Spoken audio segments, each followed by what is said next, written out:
আসুন, আজ আপনাকে আমি একটা গল্প শোনাই।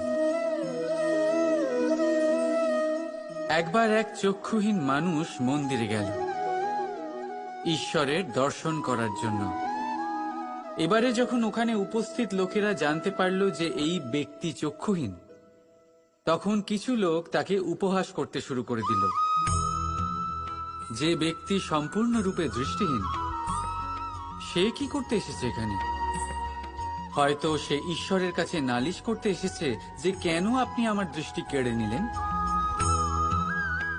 কিন্তু এই সকল কথায় সেই চক্ষুহীন ব্যক্তি নিজেকে নিরাশ হতে দিল না।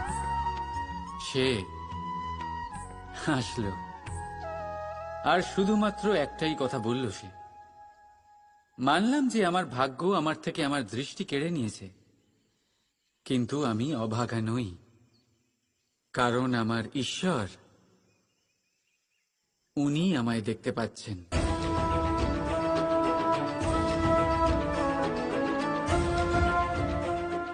তাই মনে রাখবেন, দৃষ্টি নয়, দৃষ্টিভঙ্গি আবশ্যক। যদি আপনার দৃষ্টিভঙ্গি শুভ হয়